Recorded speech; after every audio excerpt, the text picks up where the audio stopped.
The galaxy was wide and cruel. Among the stars, there was an empire called Zorith.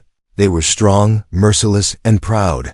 Their leaders ruled many worlds, and their word was law. In this empire lived Princess Alira. Her skin was silver like moonlight, and her eyes glowed with pale fire. She was young, beautiful, and trapped in golden chains. For she was not free. She was a piece on the empire's board. Her heart was not her own. Her life was not her choice. One day, the rulers of Zorith called her. The great council chamber was filled with cold light. The high lords sat on tall black thrones, their voices sharp and cruel. Alira walked in with heavy steps, her mind full of fear. "Princess Alira," the Supreme Lord spoke, his voice like iron, "you will be married, and your union will bring U.S. power." Alira's breath caught. She had no say, no freedom. But then the next words made her tremble. "Your groom will not be of our kind. He will not be from the stars we rule. He is human, a creature from a small planet called Earth." Gasps filled the chamber. Even Alira felt her chest tighten. Humans were spoken of as weak, simple, and unworthy. Why would the Empire force her to marry such a being? Her hands shook as she asked, "Why a human?" The lords only laughed.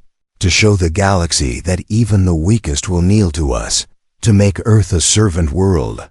We will bind it with marriage, and you, princess, are the chain."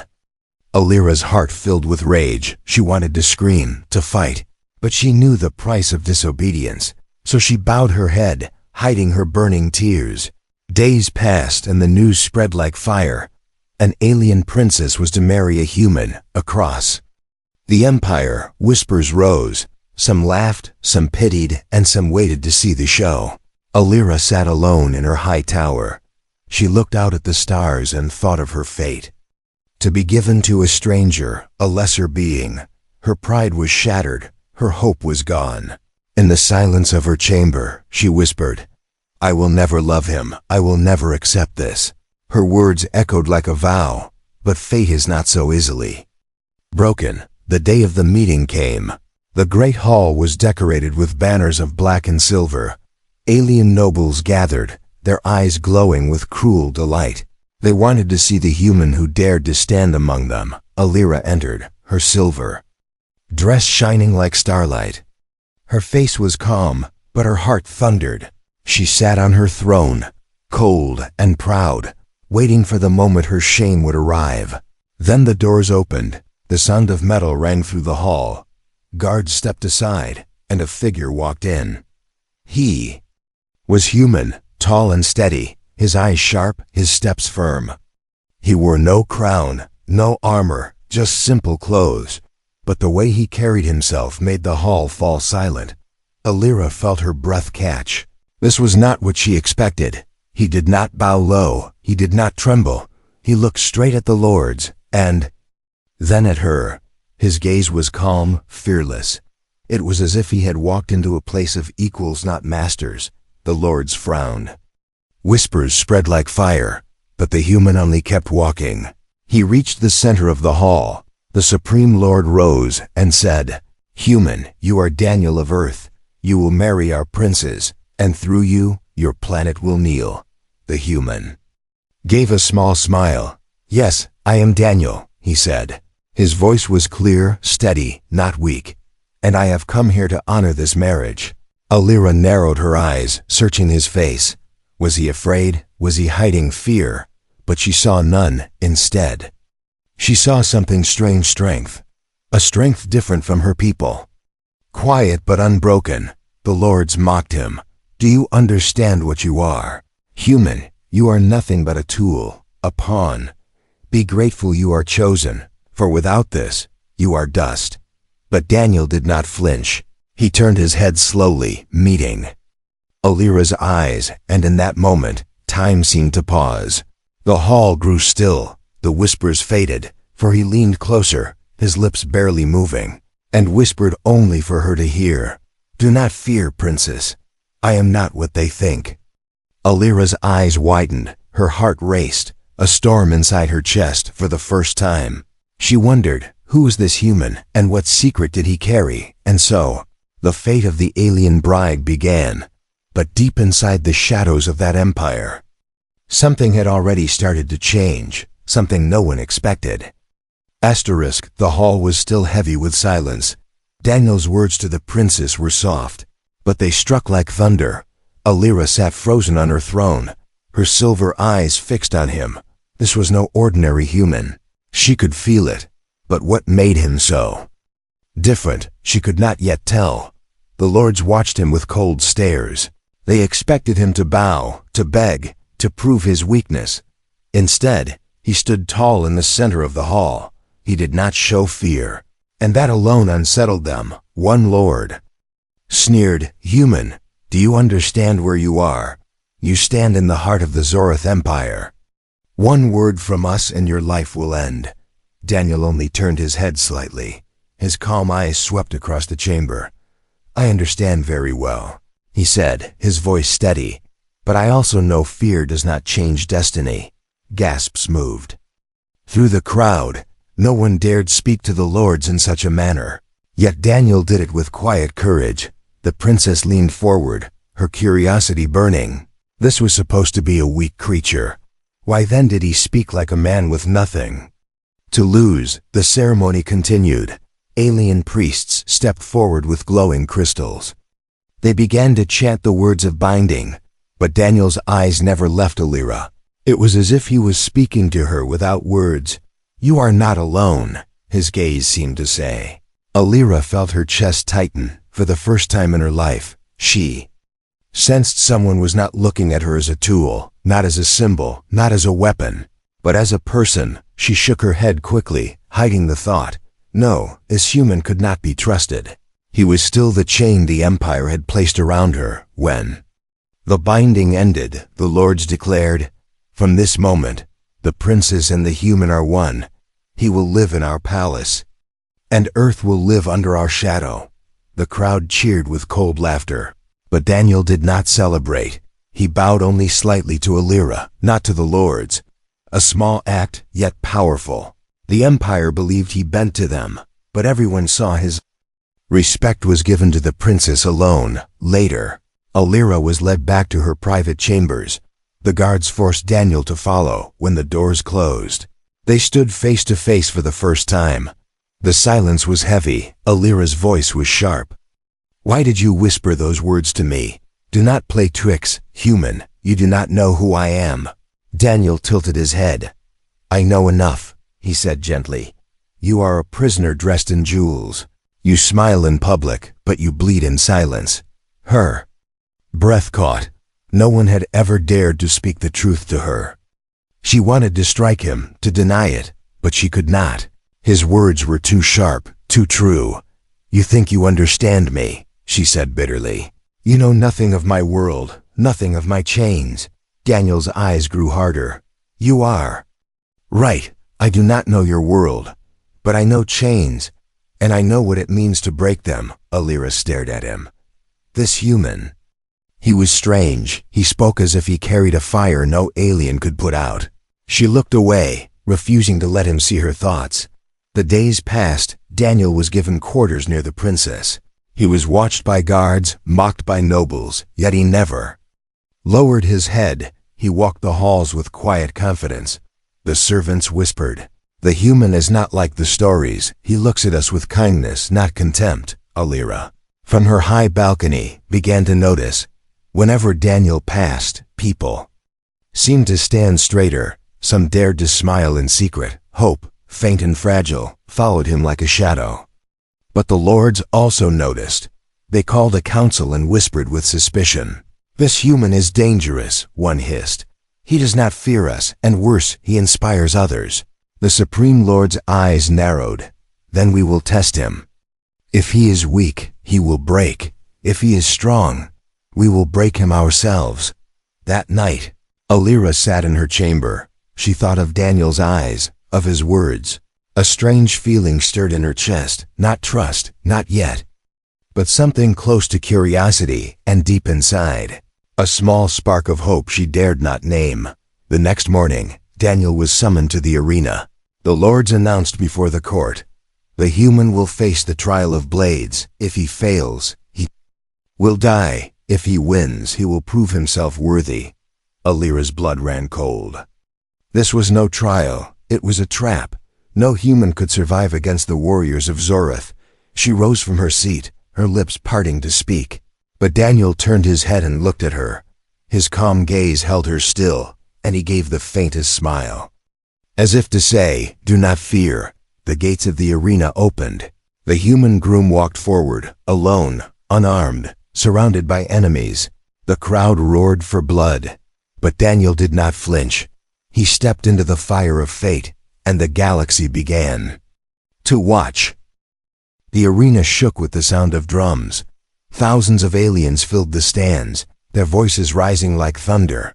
They had come to see the human's death, to laugh as he fell, to cheer as he bled.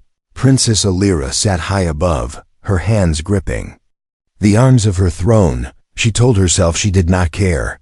The human was nothing to her, only a tool. Yet her heart beat faster with every step he took into the arena. Daniel stood alone in the wide circle of sand. The Zorith warriors lined up before him, tall and armored. Their blades shimmered with alien light, sharp enough to cut stone. The lords leaned forward, eager to see the human break. The Supreme Lord raised his hand. "Let the trial of blades begin," he declared. The crowd roared. The warriors advanced. And the human did not move. At first, the lords thought he was frozen with fear. But then, Daniel smiled. It was not the smile of a coward. It was the calm smile of a man who had already accepted the storm. The first warrior struck. A blade cut through the air with deadly speed. Gasps rang out. But Daniel stepped aside.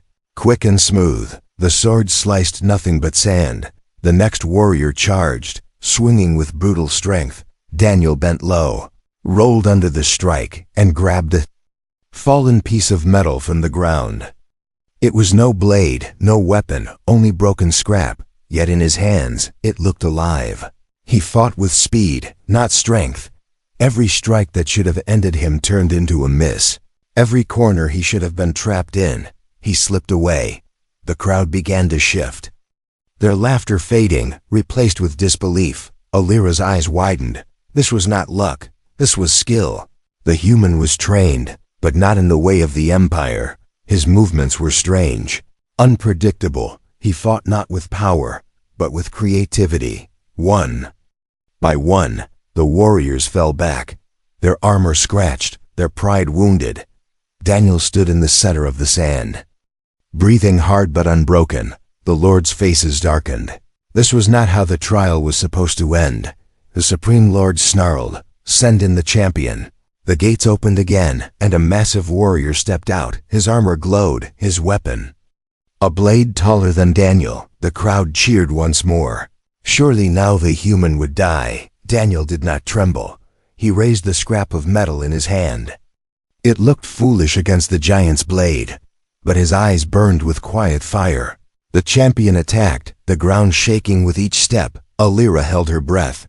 The human was fast, but the champion was faster. The fight was brutal, each strike echoing like thunder. Daniel's arm shook, his body strained.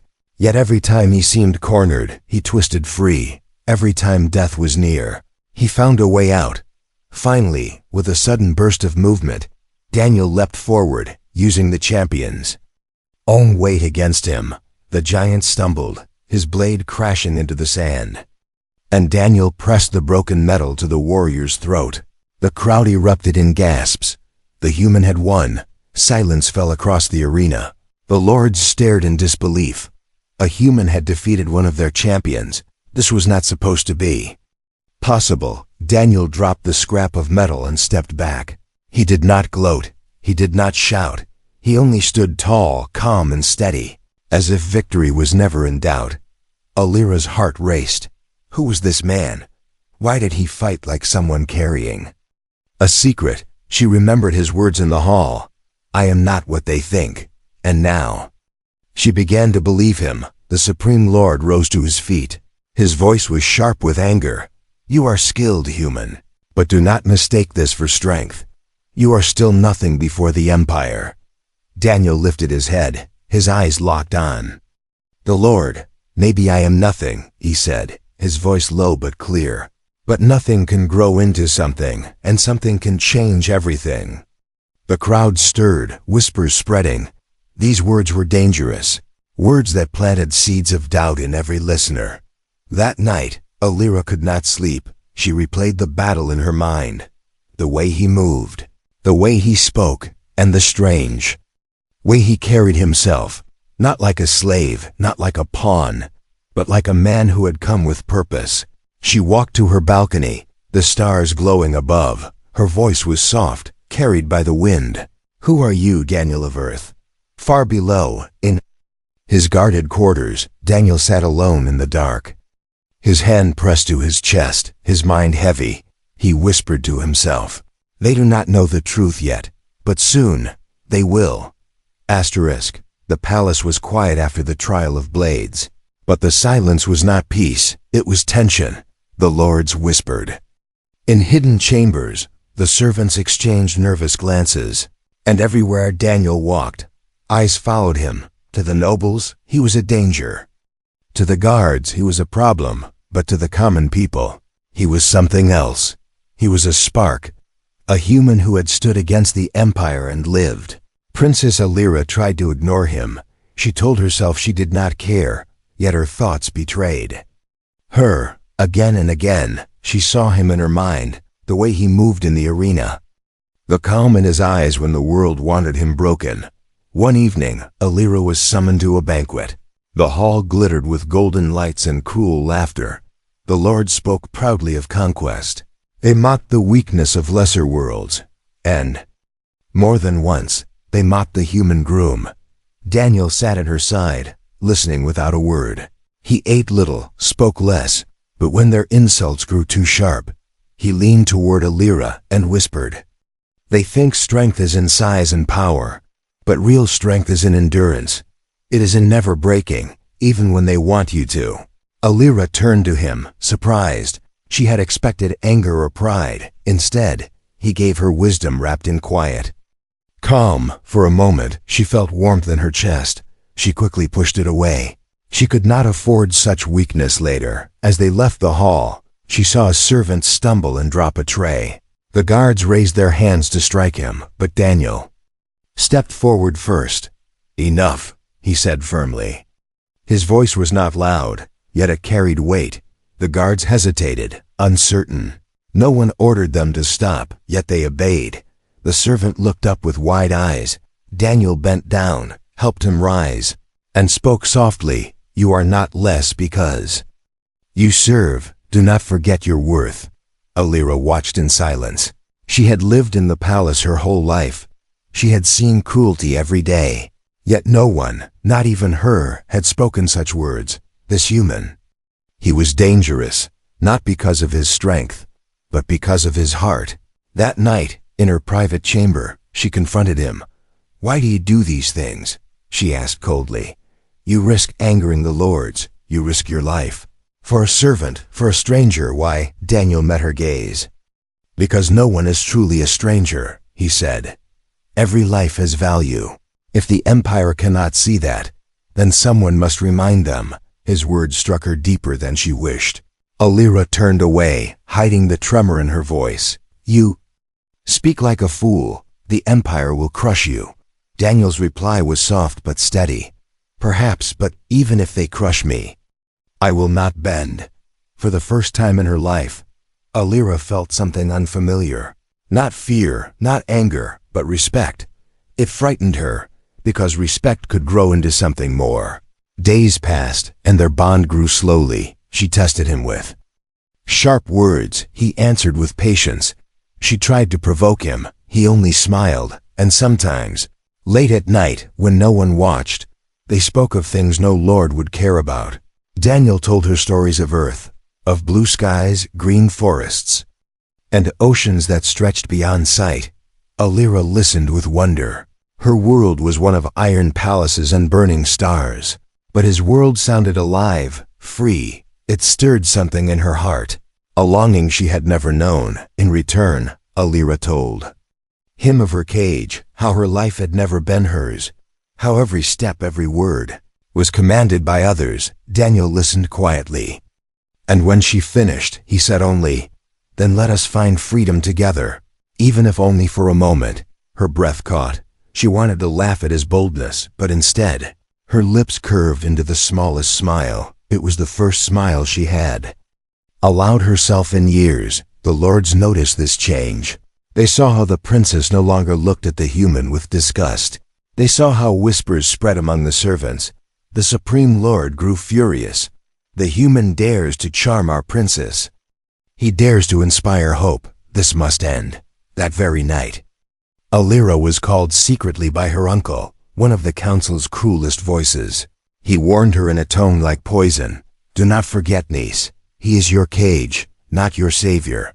If you allow yourself to be swayed, you will share his doom." Alira bowed her head, hiding her fear, but deep inside, the words did not break her. Instead, they strengthened the thought growing in her heart. Daniel was more than he seemed, and perhaps he was more than even he knew. As she returned to her chamber, she found Daniel waiting by the balcony. The stars glowed above, silent witnesses. He looked at her with calm eyes and said, "They are planning something." Her voice trembled. "How do you know?" He smiled faintly. "Because I've seen that look before. On Earth, in war. The look of men who fear what they cannot control." Alira's heart pounded. The empire was shifting. The lords were restless, and the bond between human and alien bride was no longer a chain. It was becoming something the empire could not allow. The empire was restless. Daniel's victory in the trial of blades had spread across the palace like fire. Servants whispered of it in kitchens. Guards spoke of it in shadows. Even the lower nobles exchanged nervous looks. The human was not weak, and that truth frightened them. The Supreme Lord could not allow this spark to grow, so he announced another challenge. The human must prove himself again, this time not against warriors, but against the will of the empire itself. The words carried across the court like a blade. Daniel stood silent. Alira felt her chest tighten. She knew what the lords were doing. They were not testing him. They were trying to break him. The next morning, Daniel was led to the trial of endurance. The arena was changed, no longer filled with blades. Instead, it was a pit of fire and smoke, the air thick with heat, the ground covered in jagged stone. Above, the nobles watched with eager eyes. They wanted to see the human fall to exhaustion, to pain, to despair. Daniel stepped into the pit without hesitation. The doors closed behind him. He looked up at the sky, the heat already burning his skin. Then he whispered to himself, "I have carried worse." Hours passed. The heat grew unbearable. The jagged stones cut into his feet. The air filled with smoke that clawed at his lungs. Still, he moved forward, one step after another. Every breath was a battle. Every step was defiance. The lords laughed. "Look how slow he becomes," they said. "He will collapse soon, just like the weak creature he is." But Alira leaned forward, her eyes fixed on him. She saw something the others did not. She saw the fire in his eyes, a fire that refused to die. When Daniel stumbled, the crowd cheered. When he fell to his knees, they shouted in triumph. But he rose again, blood on his lips, strength in his steps. Alira whispered under her breath, "Why do you keep standing? Human, what drives you?" At last, Daniel reached the far end of the pit, his body broken, his hands bleeding. But he stood tall, and when the gates opened, he walked out. The crowd fell silent. No one had expected him to survive. No one had expected him to endure. The Supreme Lord's face twisted in anger. "This is not strength," he spat. "This is stubbornness, nothing more." But Daniel lifted his head. His voice was weak, but his words cut deep. "Strength is not in never falling. It is in rising again. Every time you fall." The hall went silent. Even the servants who cowered in corners felt those words burn inside them. Alira's heart trembled. She had lived her life believing strength meant power, cruelty, control. But this human showed her another kind of strength, the strength to endure, to protect, to stand for something greater. That night, when Daniel returned to his quarters, he found Alira waiting. Her face was calm, but her voice shook with emotion. "Why do you keep fighting?" she asked. "You gain nothing from this. The Empire will never honor you. They will only keep testing you until you break." Daniel looked at her, his eyes steady even through his pain. "I do not fight for their honor," he said. "I fight for what they fear, hope. If even one person sees me and believes they too can stand, then I have already won." Alira's breath caught for the first time. She felt tears sting her eyes. She quickly turned away, hiding them. But Daniel's words stayed with her like a flame in the dark. The next day, the Empire tried. Again, they sent Daniel into the Trial of Shadows, a labyrinth filled with illusions, traps, and creatures of fear. The nobles laughed. "No human mind can survive the maze," they said. But Alira prayed silently, prayed for a man she once called her chain. Now she called him something else in her heart, a light inside the labyrinth. Shadows twisted and whispered. They showed Daniel images of defeat, of earth burning, of Alira turning her back. But he clenched his fists and kept walking, his voice low. "These are lies. Fear cannot control me. I will decide who I am." When he emerged, bruised but unbroken, the crowd erupted again. Some in anger, some in awe, and whispers spread faster than before. The human was not weak. The human was not ordinary. The human was something the Empire had never faced that night. As the stars burned over the palace, Alira stood on her balcony, her heart full of questions and a strange new hope. She looked toward Daniel's chambers and whispered, "You are more than a groom, more than a human. You are a storm, and I cannot stop it." And far below, Daniel sat by the window, his hands scarred, his body in pain, but his spirit unbroken. He whispered to himself, "They think these trials are theirs, but every step, every breath, brings me closer to what I came here for." The palace of Zorith had never known silence like this, not the silence of peace, but the silence of fear, for the human had survived every trial, and each victory was not only his own, it was a wound in the pride of the Empire. Whispers moved through the halls. Servants spoke softly of him when guards were near. Merchants in the markets whispered his name under their breath. Even young soldiers in training repeated his words. Strength is not in never falling, it is in rising again. Princess Alira watched this change with troubled eyes. She had been raised to believe humans were weak. She had been told her marriage was only a chain for Earth. But now she saw the truth. Her groom was no chain.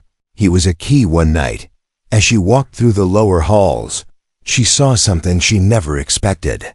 Daniel kneeling beside a wounded servant. The man's hand was bleeding from a guard's strike. But Daniel wrapped the wound with torn cloth from his own shirt, his voice gentle. "Do not give up, you matter, even if they say you do not." The servant's eyes filled with tears. He whispered, "Hope is dangerous here." And Daniel replied, "Hope is the only thing they cannot steal." Alira's heart pounded. This was more than kindness. This was rebellion, not with blades, not with armies, but with words, with courage, with spirit. The next day, the Supreme Lord summoned her, his voice like venom. "You grow close to the human. Do not forget your duty. You are our princess, not his ally." Alira bowed, but her eyes burned with quiet fire. She said nothing, yet in her silence, defiance grew. That evening, Daniel and Alira met on the balcony. The stars stretched endless above them. Alira spoke first, her voice sharp. "You are reckless. Do you know what you are doing? You are not only risking yourself, you are risking me." Daniel looked at her calmly. "I know," he said, "but freedom is never safe. It is always born in danger." Alira turned away, her heart a storm. She wanted to tell him to stop. She wanted to warn him that the Empire would crush him. But the words refused to leave her lips, because deep inside, she wanted him to win. The bond between them deepened, not spoken in soft words of love, but in glances, in quiet moments, in the way he shielded her from cruel eyes, and in the way she found herself standing taller when he was near. But the Empire was watching. The lords grew restless. The whispers of rebellion spread beyond the palace walls. In distant colonies, slaves whispered of the human groom. In hidden corners, workers raised their heads for the first time in years. The spark had begun, and it could not be hidden. The Supreme Lord ordered a secret council. "This cannot continue," he hissed. "If the human is allowed to live, he will turn hope into fire, and fire will burn our throne." The council agreed. Daniel had to be silenced, but Alira overheard fragments of their plan. She rushed to Daniel, her voice urgent. "They are going to kill you. They will not wait for another trial. They will strike in the dark." Daniel listened quietly. Then he smiled, not in arrogance but in certainty. "Good," he said softly. "It means they are afraid." Alira's hands shook. "Do not speak like this. You do not understand their power." Daniel stepped closer, his voice low, his eyes steady. "I understand. But power built on fear is weaker than they think. It only takes one spark to show the darkness can be broken." Her heart raced. For the first time, she felt the choice pressing on her soul. Would she remain the obedient princess, or would she stand with him, a human groom who was no pawn but a storm? That night, guards came to Daniel's quarters with blades, but they found the room empty, the window open, the shadows deep. Whispers spread like wildfire. The human escaped. In truth, Daniel was not escaping. He was moving through the hidden passages of the palace. Guided by servants who had chosen to risk everything, Alira waited for him in the dark of the gardens. When she saw him, her breath caught. "You should have run far from here," she whispered. Daniel shook his head. "I did not come here to run. I came here to change everything." Alira's eyes glowed with fear and something more. "Then you are already a dead man," she said. Daniel stepped closer. "Maybe," he answered, "but if I fall, let it be while standing for something, not while kneeling to nothing." The stars burned bright above them. The Empire's halls echoed with unrest.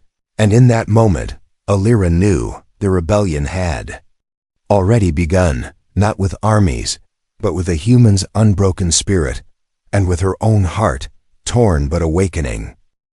The palace of Zorith stood like a black mountain under the stars.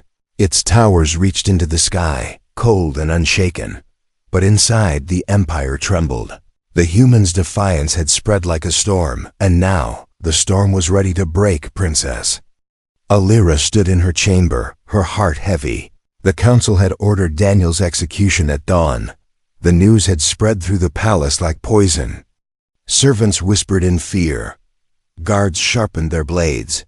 The Empire believed the rebellion would die with one man, but Alira knew better. Killing Daniel would not end the fire. It would only turn his spirit into legend, and legends could never be chained. The doors opened without warning. Daniel entered, escorted by 2 loyal servants. His face bruised, his body scarred, yet his eyes still burned with the same quiet fire. Alira gasped, rushing forward. "You should not be here," she whispered. "They will kill you if they find you." Daniel shook his head. "I am not running anymore," he said firmly. "This is where it ends, not with me on my knees, but with us standing together." Her breath caught. For the first time she saw not just a groom, not just a man, but a leader who carried no crown, no throne, only courage. The palace bells rang suddenly. The guards had discovered his escape. The hunt had begun. Daniel turned to Alira, his voice urgent. "If you believe in me, come now. If you do not, I will still walk alone." For a long moment, her world froze. She remembered her uncle's warnings, her people's rules, her duty as princess, but then she remembered the arena, the trials, the servants he had saved, the words he had spoken.